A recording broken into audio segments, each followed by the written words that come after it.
Bonjour à toutes et bonjour à tous. Donc aujourd'hui nous sommes le mardi 13 octobre et d'abord vous allez écouter un peu une présentation pour vous expliquer le système éducatif en France. Donc nous avons déjà parlé ensemble du système éducatif de la France qui est un peu différent du système coréen ou du système autrichien pour Inès.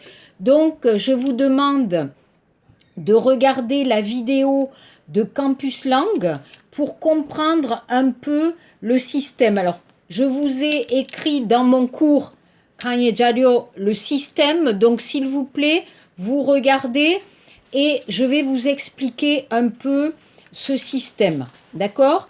Donc l'âge moyen pour passer le baccalauréat, normalement, est 18 ans. Alors, vous connaissez en français le mot baccalauréat. Donc, on peut dire bac ou baccalauréat. D'accord? Donc, 18 ans.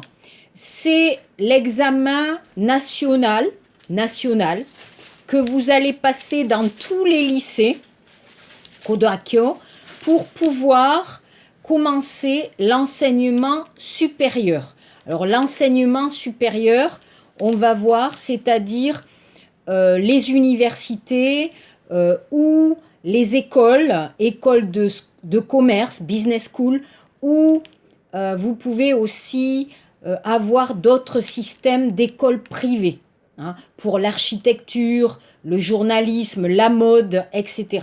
Mais de toute façon, le baccalauréat est nécessaire si vous voulez continuer vos études. Donc d'abord, on va voir l'enseignement primaire, Chodakyo, ou l'école primaire. Donc vous avez 5 ans. En Corée, il y a 6 ans. En France, 5 ans. Donc on va dire CP, le cours préparatoire, première année. CE1, cours élémentaire 1, CE2, cours élémentaire 2, CM1, cours moyen 1, CM2, cours moyen 2. Alors, il faut savoir seulement 5 ans, mais en France, on commence très tôt l'école. Vous pouvez commencer l'école vers 4 ans, d'accord? Donc, on commence plus tôt l'école en France qu'en Corée. C'est plus tôt. Ok, donc l'enseignement primaire ou l'école primaire. Ensuite, vous avez l'enseignement secondaire, d'accord? L'enseignement secondaire, on commence par le collège, le collège, mais attention, Chung-il, Chung-i, Chung-sam, Chung-sa. En français, le système pour nommer ou pour compter est différent. Donc, 6e, première année. 5e, deuxième année. 4e, troisième année. Et 3e, quatrième année. Alors, vous voyez, c'est un peu bizarre, mais donc je répète, le collège, 6e, 5e, 4e, 3e. Hein, c'est la façon de compter. Donc, comme en Corée, 4 ans de collège. À la fin du collège, il y a un examen, un petit examen qui s'appelle le brevet du collège. C'est un système d'examen pour alors, le français, soit les mathématiques, l'histoire, la géographie, Yoksa, et l'anglais, Yongo, pour voir si ça va, si vous pouvez aller au lycée. D'accord? Enfin, le lycée, Kodakyo, 3 ans. Seconde. Alors, seconde, c'est un peu Kyoyan, c'est général. Vous allez étudier les matières, Kwamok, les matières générales comme vous, hein, le français, l'histoire, la géographie, l'anglais, le sport, etc. Des matières générales. Et après, en seconde, c'est-à-dire Ko-i, Puto, en seconde, première, pardon, hein, c'est compliqué pour moi aussi. En première, vous pouvez choisir un peu votre spécialité. Alors vous pouvez choisir plutôt économie, plutôt mathématiques, sciences, langue, art. Hein. On va choisir en deuxième année de lycée et la dernière année, c'est-à-dire la terminale, Kosam, c'est l'année du baccalauréat. Donc à la fin de l'année, c'est-à-dire en France, le baccalauréat, c'est en juin. D'accord? Yugol, en juin, vous allez passer le baccalauréat et après, vous pouvez aller dans l'enseignement supérieur. L'enseignement supérieur, alors vous avez le plus facile, le plus simple, vous avez l'université. Alors l'université, je vous ai expliqué 3 ans d'université, la licence, 4 ans le master, ça. Alors le master, vous pouvez avoir le master 1, 4 ans, 5 ans, le master 2. D'accord? Le doctorat, alors le doctorat, c'est peut-être 5, 6, 7, 8, 3 ans. Donc à l'université, si vous voulez faire le doctorat, Paksahaki, il faut 8 ans, minimum 8 ans d'université. C'est beaucoup, beaucoup, beaucoup. Alors vous pouvez choisir les sciences, l'économie, la psychologie, Imundé, les lettres, etc. Alors vous avez par exemple des questions. Tu fais quoi comme étude? Alors pour poser la question sur la spécialité, Tongon, votre spécialité, quelle est votre spécialité ou tu fais quoi comme étude? Tu étudies quoi? Vous pouvez répondre, j'étudie la langue et la littérature française, ou j'étudie la sociologie, Saherak, ou j'étudie l'histoire, etc. Tu es en quelle année? Tu es en quelle année? Je suis en 3e année de licence de psycho.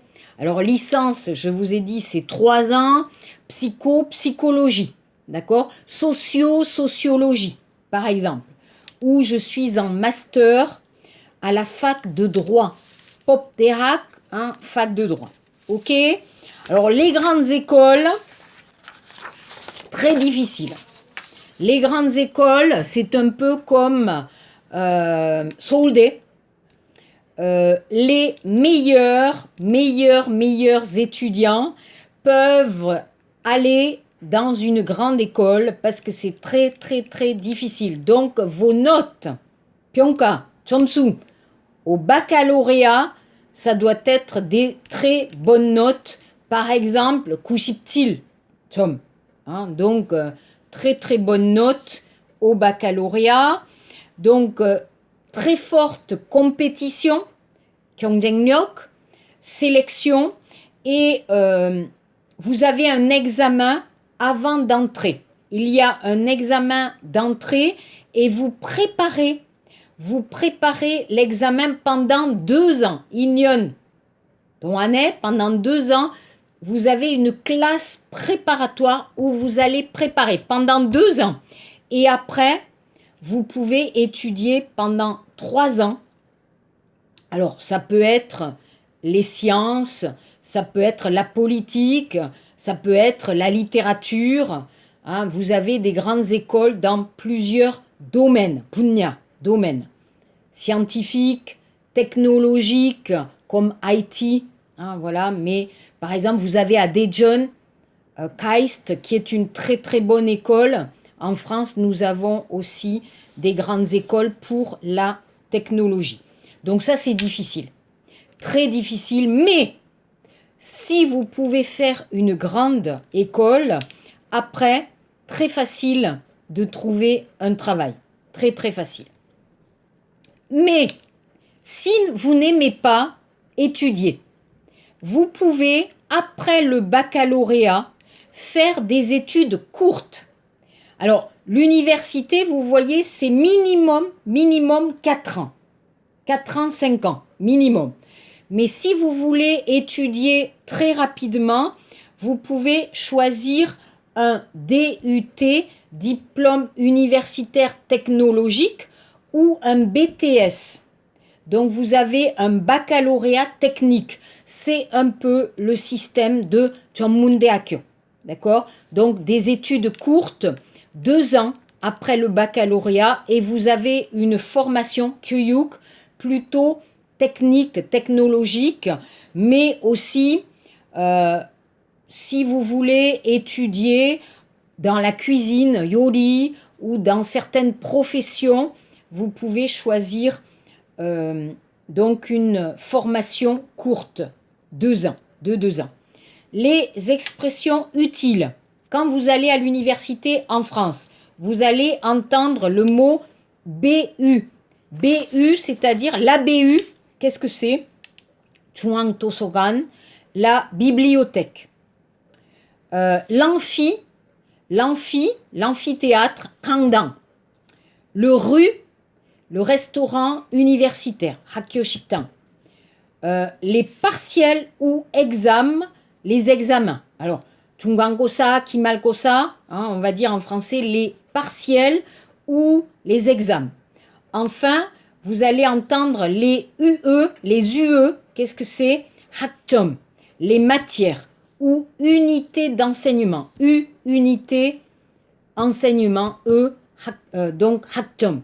D'accord? Combien d'unités d'enseignement pour réussir la licence ou le master. D'accord? Donc regardez bien cette petite vidéo pour comprendre le système de l'enseignement en France. Vous êtes des étudiants coréens.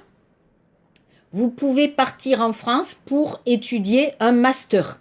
Si vous voulez faire un master en France, 대학원, il faut minimum le DELF B2 ou le C1. DELF B2, C1. Plutôt C1 si vous voulez continuer vos études en France. Voilà. Ensuite, j'ai choisi une autre vidéo, mais c'est peut-être un peu difficile. Alors, je vous explique très rapidement. Dans cette vidéo, on parle des étudiants qui sont allés en France avec le programme Erasmus. Erasmus Programme, 교환 학생 Programme. Alors Erasmus, 누구십니까? Qui est Erasmus?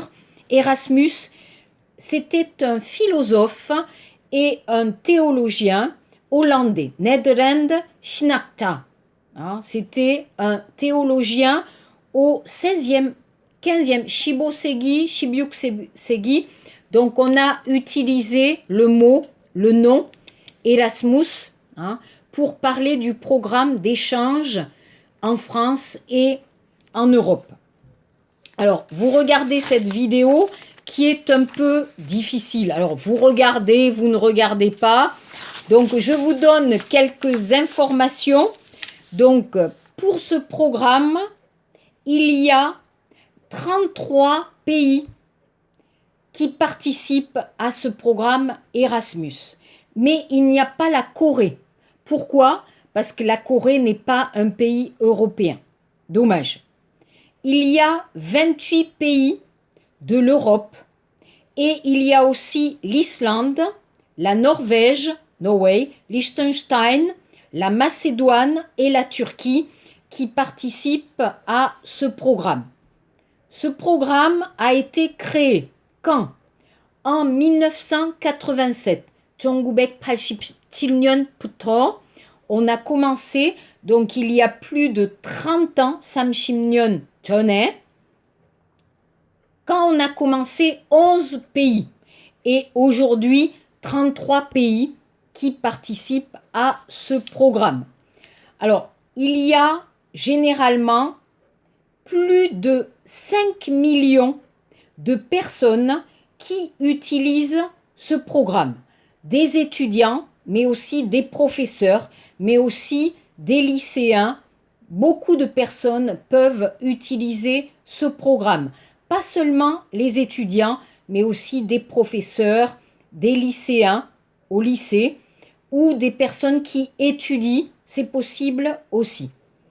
Donc, 5 millions en France, avec 600 000 étudiants et 120 000 enseignants, c'est-à-dire, alors Kyushu, de l'université, du lycée, du collège, c'était possible. Les 3 pays préférés pour les programmes, les 3 pays préférés sont 1, l'Espagne, 2, l'Allemagne, 3, la France. D'accord? Donc la France est 3e pays, l'Espagne, c'était, alors avant le coronavirus, bien sûr, l'Espagne est un pays dynamique, beau à visiter, il y a beaucoup de choses à faire, beaucoup de jeunes et beaucoup d'animations, très animées. Donc généralement on aime bien l'Espagne. L'Allemagne, bon système d'éducation, bonne organisation, donc beaucoup ont choisi, et la France 3e. Alors ce qui est amusant, c'est que des étudiants étrangers sont arrivés en France pour étudier. Ils ont rencontré une étudiante et il y a eu beaucoup de bébés. On appelle les bébés Erasmus. Il y a eu beaucoup de couples entre des Français, des Espagnols, des Anglais, etc. Et donc, il y a des bébés qui sont nés, 1 million de bébés qui sont nés. Chaque année, en France, avant le coronavirus, il y avait 300 000 à 310 000 étudiants étrangers chaque année, hein, ce qui est beaucoup. Alors ici, dans la vidéo, mais c'est très difficile, donc vous la regardez, vous ne la regardez pas, seulement j'explique. Donc dans cette vidéo, vous pouvez voir 3 personnes. Pourquoi ils ont choisi la France? Pourquoi la France? Donc d'abord, on a un étudiant russe qui a choisi Paris et qui a choisi la Sorbonne de Akio. Pourquoi? Il aime l'histoire de France. Il aime les personnalités célèbres comme Marie Curie, Louis Pasteur, et il aime aussi la vie de Paris parce qu'il y a beaucoup de fêtes entre les étudiants. Donc c'est une capitale pseudo festive, c'est-à-dire il y a beaucoup de fêtes, chanchi, hein, on pourrait utiliser en coréen. D'accord? Donc plutôt l'étudiant russe, c'est Paris, c'est une ville dynamique, il y a beaucoup de fêtes et il aime l'histoire, il a choisi Paris. On a un étudiant norvégien, Norway, Hakseng, il a choisi Toulouse. Alors pourquoi? Parce qu'il aime bien le climat doux, Tattan Nalchi de cette ville, et le quotidien. Donc il s'enseigneral, on peut boire un café, c'est sympa, c'est calme, c'est tranquille. Mais il critique un peu, Pipan, le système des cours. Les études en France ne sont pas très bien organisées. Par exemple, il y a trop d'étudiants dans la même classe et pour le plan schedule, c'est un peu compliqué. 3e personne, il y a une étudiante italienne qui a choisi Strasbourg. Elle, sa spécialité, c'est la médecine, d'accord? Et elle trouve que l'enseignement en France est super, il est très bien, et en particulier la pratique. Alors par exemple, si vous voulez être médecin, vous allez étudier à l'université, mais vous allez aussi à l'hôpital pour travailler. Et elle trouve que le système à l'hôpital est bien organisé et donc elle a aimé et elle a choisi plutôt la France. Alors je sais, c'est difficile. Si c'est difficile, ne vous inquiétez pas, seulement vous regardez mon cours, vous écoutez ma vidéo et c'est OK. Ensuite, je vais parler un peu du texte. OK? Alors, pendant notre rencontre Google Meet jeudi, quelques personnes avaient regardé le texte. D'autres n'avaient pas regardé le texte. Donc, on va revoir aujourd'hui un peu ce texte qui est intéressant, qui vous explique un peu pourquoi aller en France étudier peut être intéressant. Alors, donc, ce texte, je vous ai parlé du mot important, enrichissement. Un enrichissement, c'est une chance, une très bonne expérience au niveau culturel, mais aussi personnel. D'accord? Donc pour Kim, cette expérience a été très bonne pour ses études, pour sa profession, mais aussi pour sa vie en général. Donc ici, qui parle? C'est Kim. Il est étudiant cambodgien. Quand il était au Cambodge, il a étudié l'économie à l'université et après, il a commencé à travailler. Mais Kim voulait continuer ses études. Donc, il a choisi de partir en France pour continuer ses études. Alors, ses études, vous voyez, le master de coopération internationale. Alors, ici, c'est là, dans le domaine de l'agriculture, pardon, non, il a choisi d'étudier l'agriculture pour travailler dans son pays avec un système un peu international. Ok? Pourquoi la France? Alors, on a parlé la dernière fois parce que c'était un rêve. Kim était déjà venu en France. Il était venu à Paris et il avait le rêve de revenir en France et il a eu l'idée de continuer ses études. Alors où? À Nice. Pourquoi Nice? Parce que Nice, il y a une spécialité pour la coopération internationale et les études sont assez bonnes, le système est très bon. Donc aussi, il y a des cours en anglais, il y a des cours en français, il y a des cours en anglais. Donc si vous ne parlez pas très bien français, vous pouvez aussi avoir des cours en anglais, ce qui est bien pour les étudiants étrangers. Kim, est-ce qu'il est content?